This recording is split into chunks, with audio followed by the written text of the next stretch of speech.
Hey listeners, it's Jana. Welcome back to Grief Out Loud, and welcome to our first episode of 2026. The grief world is replete with metaphors for how grief behaves, what it feels like, and how we should, or shouldn't, orient to it. One of the more familiar ones is that grief is a journey, and it's a metaphor I've always felt some kind of way about, but I didn't really know why, until I heard today's guest, John Onwuchekwa, talk about how framing grief as a journey sets us up to think that there's some final destination, an endpoint.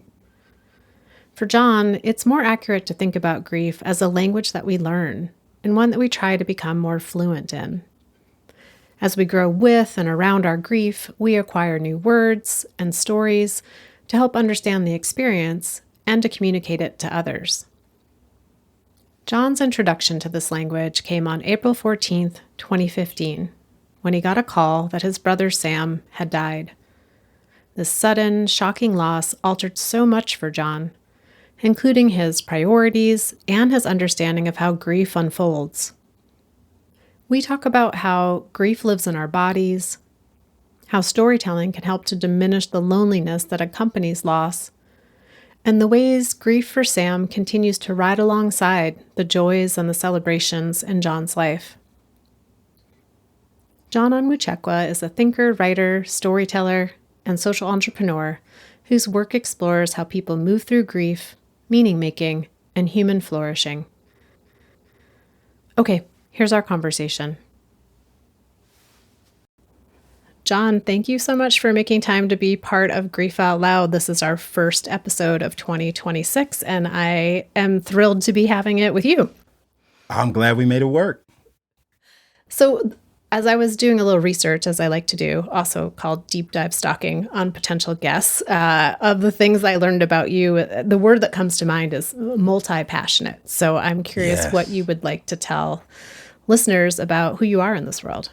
Yeah, so this is funny, right? We talked about this some. It was after completing my doctorate at 40 years old, after 16 years as a pastor, written a few books, started a coffee company that, Food and Wine in 2022 said this is one of the best 50 in the United States artists I write. And so it's like, after I did all that, at 40, I was diagnosed with ADHD formally because my daughter had it as well.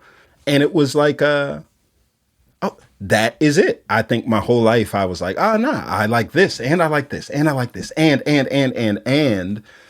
I saw all this stuff as a distraction. And then getting a chance to sit down and to talk with somebody, there was this sense of like, like this is what uniquely like makes me me. So one of the things that I've learned about me is that I don't just do a lot of things like most people be like, how does this relate to this or this relate to that? I found it's like, no, I just do the same like two things in a bunch of different spaces, right? And those two things are like, I ideate and create. I come up with new solutions, it feels like, to old problems. After I do that, I spend my time galvanizing people and resources to be a part of it. So my whole life can be summed up in a few phrases, right? And it's, I've got an idea and let me tell you about it.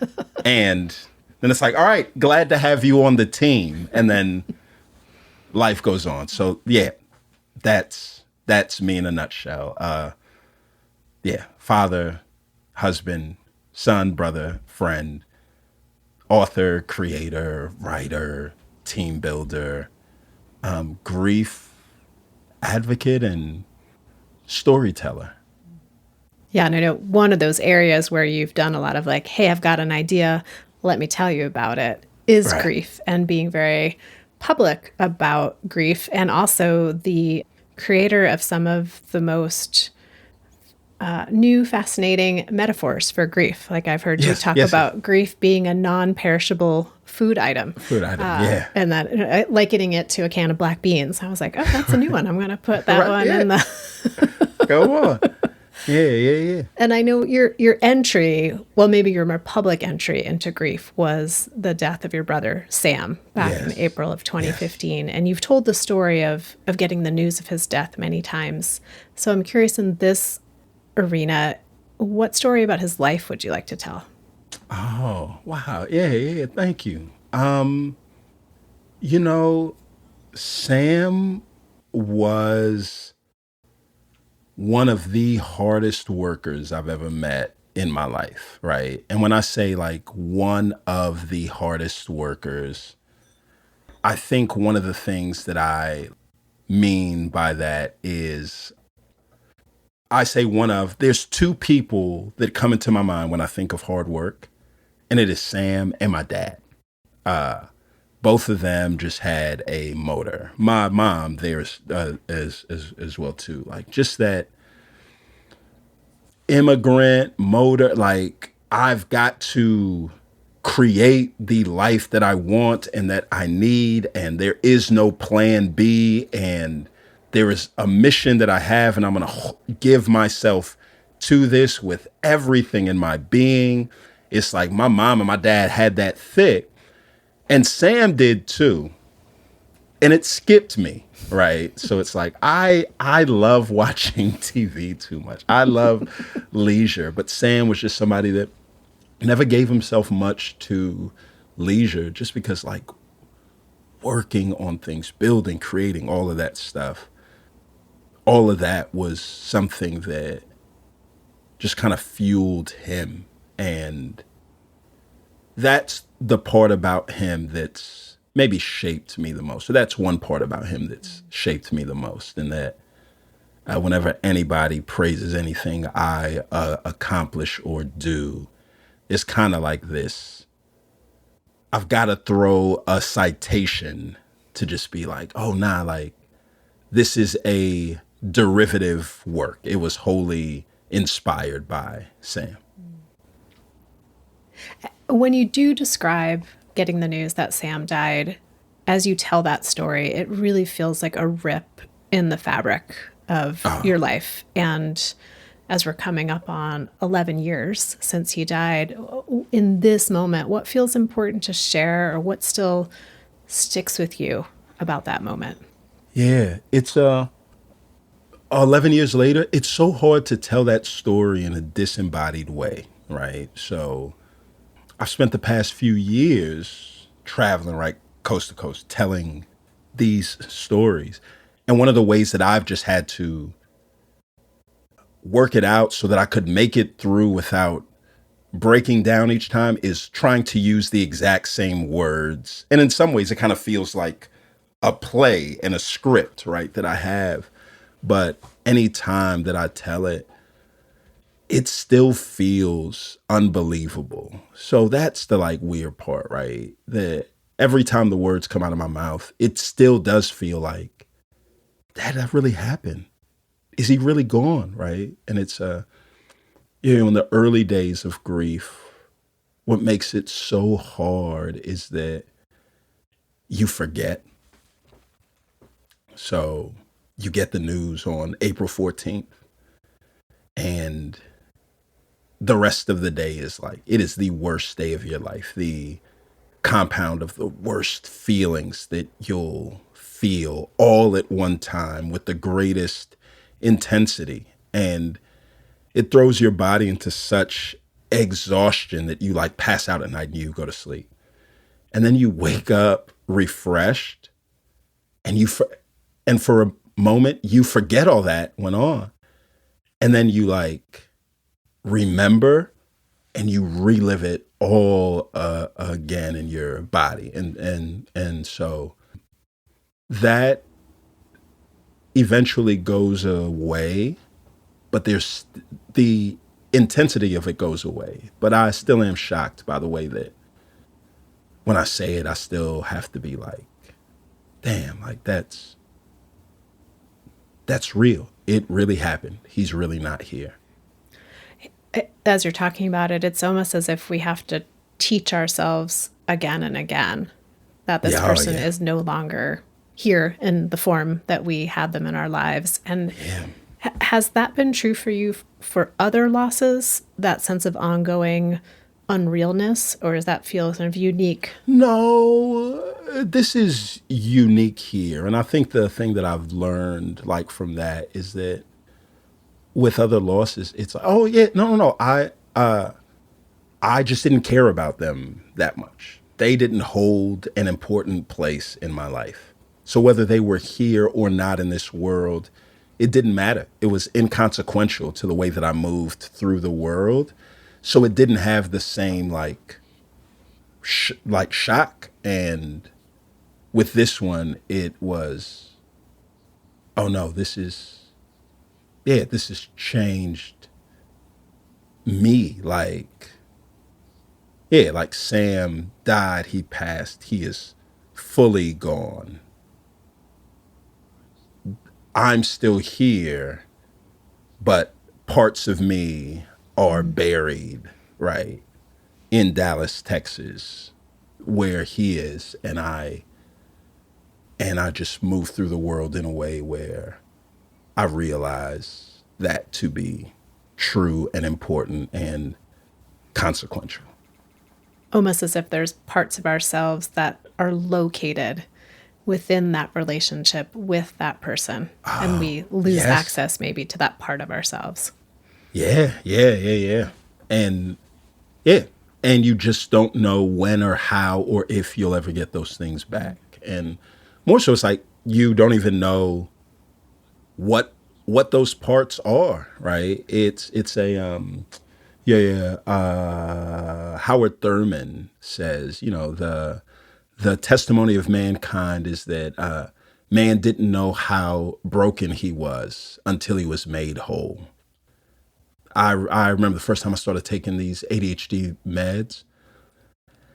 And it was a day that I had a bunch of like boring Zoom meetings. And I took the meds, and most of the time, like, you can't see this now. I've got a very like wide screen because if I'm in a meeting on Zoom, not with you, right? But if I'm in a meeting on Zoom, I have to check my bank statement and send off texts and do all of this stuff. But I remember at the end of that day, it was like I was locked in, and I got done with those Zoom meetings, and I'm like, oh, I didn't have to do any of that. And I was just gripped by how quiet my head was. And it was like, oh, my head was noisy. And I had just lived with the noise so long that I didn't know that it was an obstacle for me getting things done, right? And I just bring that up because there are aspects of me that I think, that died with Sam that I'm not really reminded of until somebody else is like, yo, you know that you don't anymore. Or it's been a long time since it, and you just step back and it was like, oh yeah. Oh yeah, that was me prior to April 14th, 2015. And yeah. What are some examples of the way that you were dramatically changed by Sam's death? Yeah. And they'll range from like unimportant to very important. I'm terrible today, and I have been for the past 11 years when it comes to returning phone calls, text, emails. I'm unapologetically not good at it, right? So, and I don't do it well. And I think it was I'm unapologetically not good at it. I don't do it well. I don't apologize for it, and I don't feel bad about it. And I don't work hard at it. Prior to Sam, I worked very, very hard. The inbox had to be, people had to just know that if they called or they reached out, they were the priority. And I just lived with, I think, a distorted type of other centeredness that wasn't really about them at all. It was about me protecting a version of me that I wanted to have in their head. So it seemed very selfless, but it was really selfish. It was all about me. And I think after Sam died, it's like, oh, there's more important things in the world than protecting the image that somebody has of me if they send me a text and I'm busy and I completely forget about it until they send me another one. And so it's like, yeah, there has just been an unapologeticness about I am who I am, right? There's that. Uh, I'm much less of an optimist than I was prior to when Sam died. I I'm still an optimist, and there are times where I believe I can do anything. I think prior to Sam dying, I was a naive optimist, and I just felt like life generally works out good, and the inputs of life match the outputs. That's what I thought, and I've learned, nah, life is a lottery in some sense, and there's no way to guarantee the outputs for the inputs that you put in. And therefore, I think prior to Sam's death, I was very concerned about achievement and goals and outputs and things that I wanted to build in this life. After Sam's death, I am much less extrinsically motivated to do the things that I do. It's a listen, whatever outcomes come, they may come, but I just want to spend my time being intrinsic, like liking what I do and who I do that with. And that is a better pathway towards joy than that. Sam's death has caused me to, there's lots of things that it's like, even presently, like re-evaluating family and just like, if I'm good at it or not, right? In some ways, it's like, I know I'm a good father to my daughter. I know I'm a good friend to my friends. They feel like family. And in so many other aspects of my life, it's like everybody else that is family, they would look and there's noticeable and understandable critiques in how I relate to family. I could be and I should be a much better son and call my mom more. I should be a better brother and call my brothers and sisters more, talk with them and be in their lives. Like out of all the family that I had, and it's my mom and my dad, and there were five of us kids. I had the closest relationship with Sam, and it was the most reciprocal relationship that I had from a familial standpoint. And when that left, it sent aftershocks through the rest that, yeah, I'm still trying to make sense of. And so, yeah, that last one was it's very fresh. That was in my journal like last week. So, yeah, As we yeah, just came out of the holidays, I feel like that was. right. Listen, yeah, yeah. But I think you speak to so much of what can happen for folks when someone really foundational in their life dies, which is a shifting of perspectives, a recalculating of values, and also this recalculating of dynamics within existing relationships, because one person Right, dies in the solar system and then all the other planets have to figure out how do we relate to each other. right. Yeah. That is, that's an excellent metaphor. That's a great way. Yeah. We can just go back and Yeah. forth with our metaphors today, John. Right. Yeah, for sure. One thing I've heard you talk about that really stood out to me was moving from this idea of grief being a journey with some sort of endpoint to grief being a language that we're learning to become fluent in. So I wonder if you could say a little bit about that. That's it. I feel like that is like, yeah. I feel like in some ways it's like that little framework, right? I kind of feel like that's what I've been placed here in the world to do, right? Like that piece.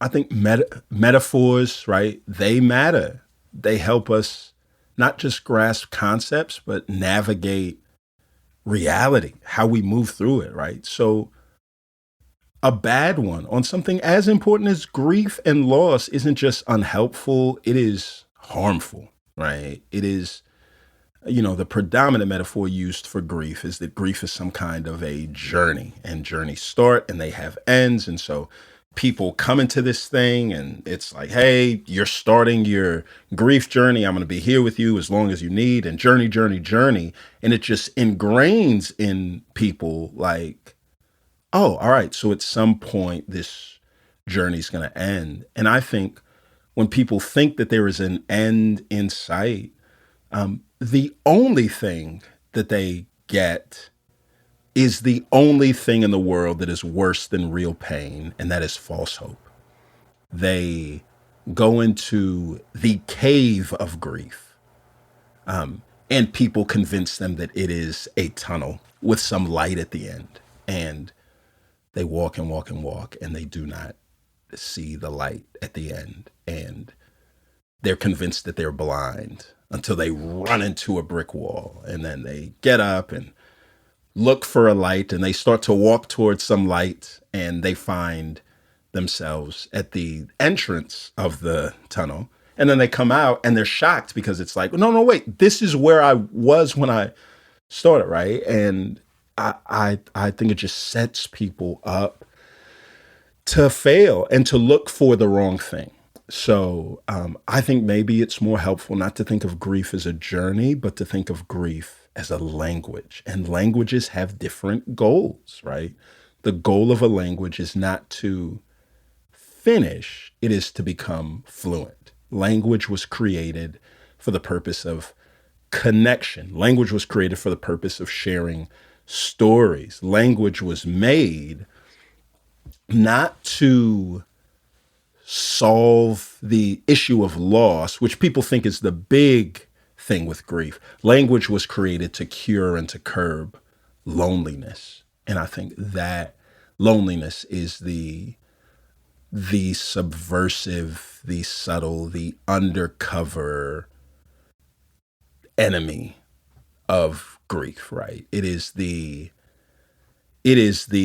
source of all the symptoms that we feel. And so I find that, oh, all right, maybe if we think of grief as that, then at the end of the day, people say, all right, if grief is not a journey, then maybe I'm not supposed to look for an end. If it's a language, maybe I need to get as good as I can in this language in order that I wouldn't feel alone. And I think that when people do that, that's when they start to find it, like hope in grief, right? Like, and I've said this, I mean, so many times. So forgive me if I heard it or you heard it, or if people are on the podcast and like, he says this all the time, right? I used to say my daughter was scared of the dark. And it was because she would have these terrible nightmares, and she'd get up and she'd sprint down the hallway into our room and climb in the bed next to me and be like, Daddy, can I cuddle with you? And we're like, yeah, I'm like, yeah, baby. And, she goes to sleep, and it's cute for the first little bit, but then she starts to like kick me in the back and the throat. And it's like, hey, well, you've got to go to your bed, sweetheart.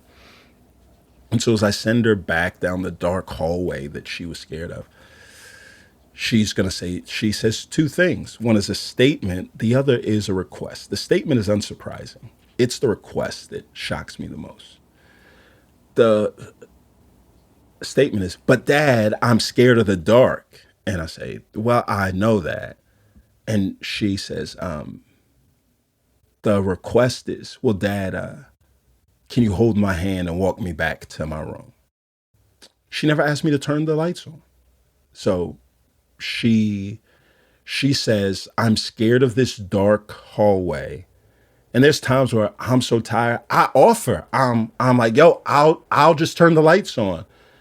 And she was like, she's like, no, no, no, no. I'd rather walk with you in the dark than to walk by myself in the dark or the light, right? And so it's that my daughter's not scared of the dark. She's scared of being alone in the dark, right? Grief is not, I don't think people are scared of grief. I think they're scared of being alone in their grief. And part of what makes people feel alone is that we just live in a world that is so unfluent, influent, right? Not fluent when it comes to grief. Like everything that people know to say feels like the wrong thing to say. And it doesn't help.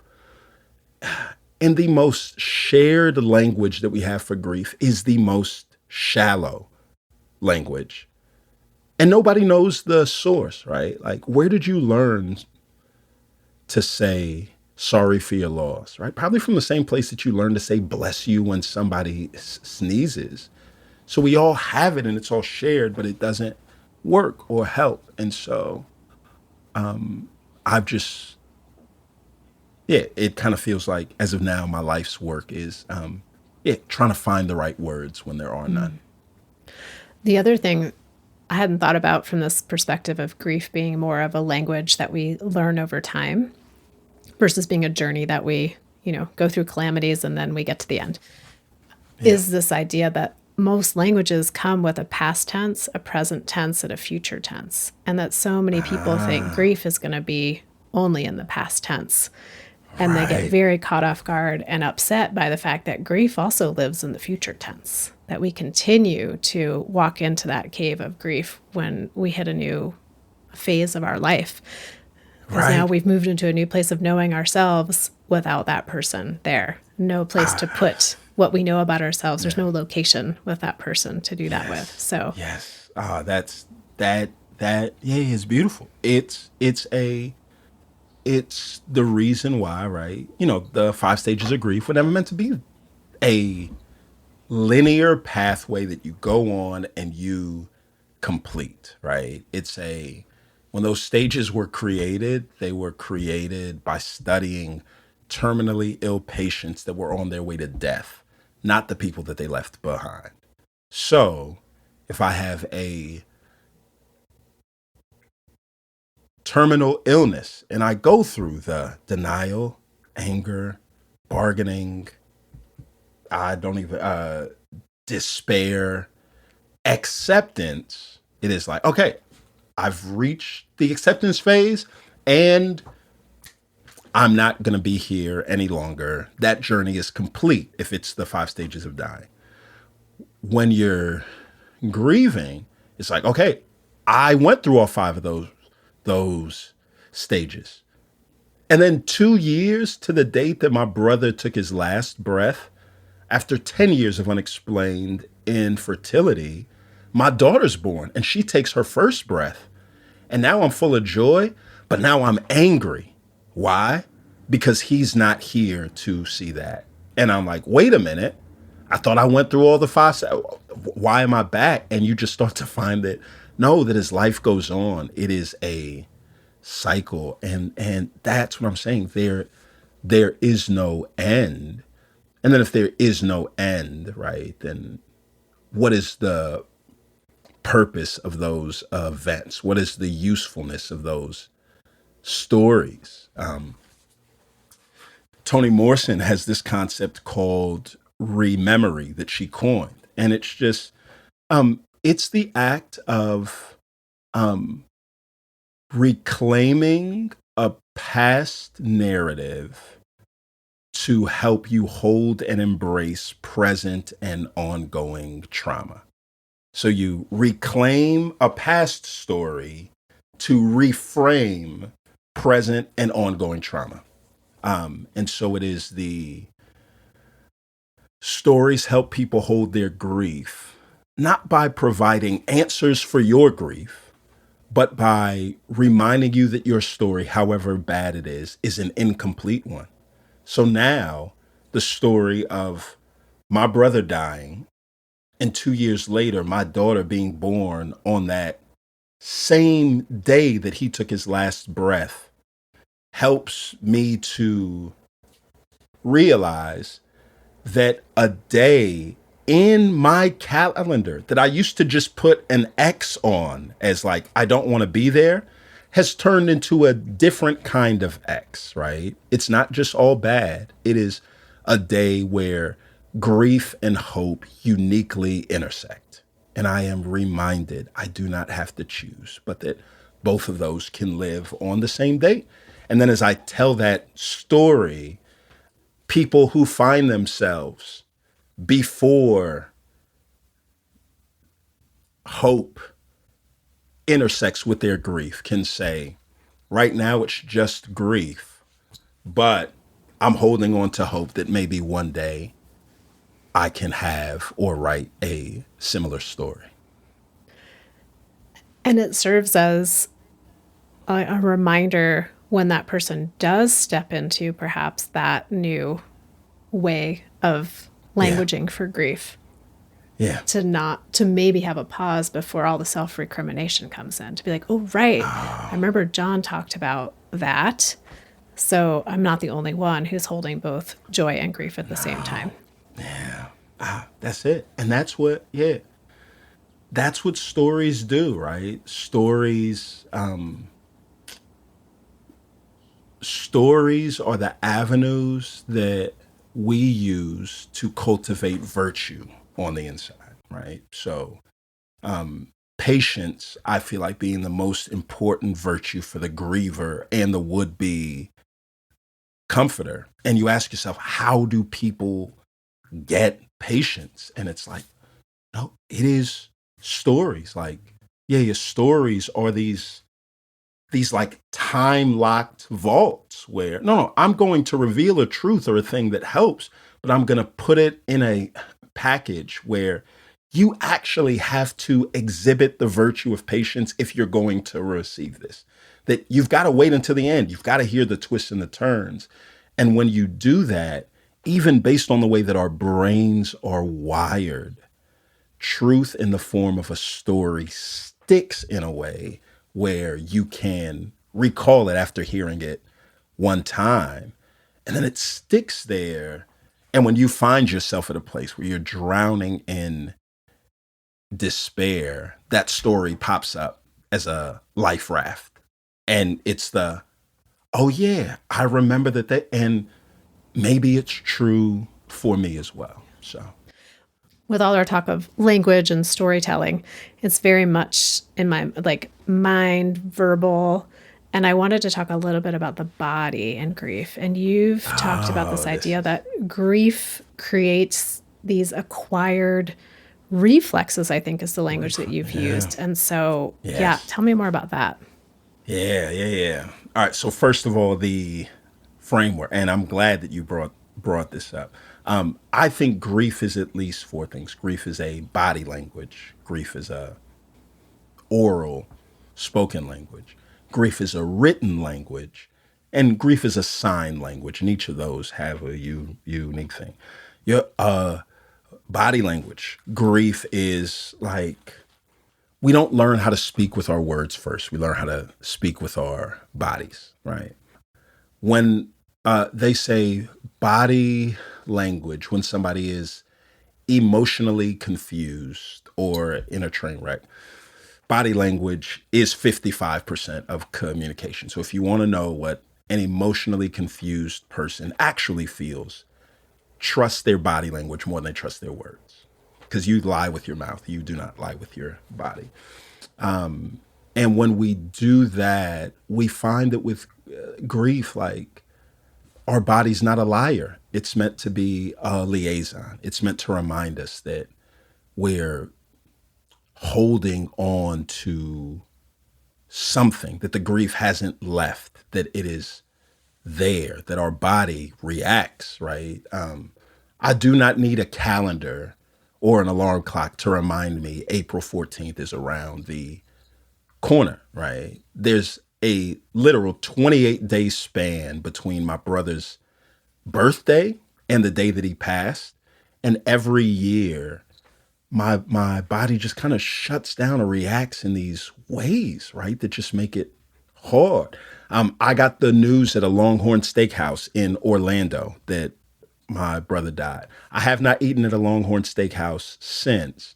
And not just that, when I'm driving on the highway and I see the Longhorn Steakhouse logo on the exit sign, it's hard for me to keep eye contact with it. Like, I just want to look away. And it is the reality that it's like, no, no, no, our bodies are speaking. They're telling us something, and we should, listen to our bodies. Right. Yeah. Yeah, I think about the bracing and the flinching that can often happen. And sometimes that happens in interacting with other people about our grief, but sometimes just interacting with the world or photos or memories. There can be a bracing for something that's coming and then a flinching when something doesn't feel Yeah. quite right about it. It is and this, again, right? It's like, you know, grief is a written language. It's like when you write, it forces you to linger long enough on the page for you to remember and to rewrite your story. And so, even as I'm writing this book on grief as a language, and I'm recounting all of these stories between me and Sam, there's this one time where it's like me and Sam were 15 months apart, 16 months apart. And by the time we had to get fitted for like tuxes and for like proms, weddings, we were the same height and the same weight. And I remember the first time we were both there and they called out the measurements as they did our, neck and shoulders and chest and arms. They called out these random set of numbers as they did his. And then when they did mine, they called out the same set of numbers in the exact same order. And they're like, oh, like, shoot, y'all both didn't have to come. One of y'all could have just come. And that for us was for the next 15 years, anytime we had to get a suit, one of us would go. Yeah, measure once, cut twice. That was our rule. And then in 2015, I did a wedding 6 weeks before he died. And I had to get a custom suit for that wedding. The suit was in charcoal gray. And I'm like, yo, I'm going to save these measurements so that I could give it to him. Like, this ain't just a Men's Warehouse custom suit. This is like custom. I'll never forget, like, they were measuring my jacket and it felt like nice and snug. And he took off the jacket and I saw where he made the chalk lines and they weren't as snug as that. And I'm like, hey, wait a minute. Why did you give me more room there? I liked how it fit. And his words were, breathing room. You are not a corpse. You gonna have to breathe in and out. So we need that. And it's like, all right, cool. 6 weeks later, Sam was in a custom made charcoal suit in a casket. And I realized at that point, it's like the measurements for my suit would have been too loose for him because he needed a suit that was custom made for a breathless body. His suit would have been too tight for me. I didn't get another custom suit made for 6 years. So I did a wedding in 2021. And when I got it, the people that measured me for the suit kept on saying, you got to stand up, straighten your posture, stand up. And I was just like, my body was physically slumped over because while a custom suit is meant to give you a sense of pride, this is unique, one of one. Custom suits were never that for me. They came in a pair. And now realizing that it was like, this suit is just for me and only me, and I'm alone in the world. I don't have the body double. It's like I physically couldn't keep my body up. It was weighed down by that grief. And I think the more that people know that we carry grief in our bodies would help people be more attuned to, all right, this is not me just being tired. It's not me just being fatigued. It is my body telling me you're grieving, you're carrying. Slow down. Yeah, your body was Yeah. literally curling around the reality of this is now measure once, cut once. Cut, yes, which is the correct way to say it, but my body hated that. I liked the incorrect way. And yeah. Well, John, there are so many more things I wanted to talk to you about, but I yes. want to be Oh, very respectful of your time. yes. So, for listeners who are like, Yeah. John has mentioned books, John has mentioned many things he has done. Where can people Yes. connect with you, connect with your work, keep posted on what's Okay. coming next? Yes. Instagram is one place where you're constantly going to find me. If you go to johno.co, that's my website, a window into all the stuff that we do. The past few years, we've done this tour on grief and hope that, has been in 40 cities. Over 10,000 people have come the past 3 years. And I think the past 3 years have put us in a place where we've created an organization called We Go On. It's a nonprofit aimed at meeting people at life's dead ends with authenticity, beauty, and story to give people what they need before they give up. And so you can find out more about that at andwegoon.com. So that's the best way to keep up with what it is we're doing. Yeah. And listeners, I'll put all that in the show notes so that you can easily click over to find John. But yeah, John, thank you so much for making time to be on Grief Out Loud, for talking with me about Sam and about your grief, and for sharing more metaphors for me to have in my catalog moving forward. Listen, it's an absolute honor. This was great. And yeah, anytime. I would love to do this more. And yeah, and I would love to be more. I've got lots of questions for you too. So we should do this again soon. Yeah, maybe part 2, Okay. listeners. Coming. Part 2 would be great. So yeah, thank you again, John, and listeners, thank you so much. I say this each and every time, but you are what makes all the hours of editing worth it. I appreciate you tuning in, sharing episodes with people who care about what we're talking about here. You want to email me, please do. You can reach me at griefoutloud@dougy.org. That's DOUGY.org. That's our main website too, where you'll find information about all of our local programming, our free downloadable resources, and of course, each and every episode of Grief Out Loud.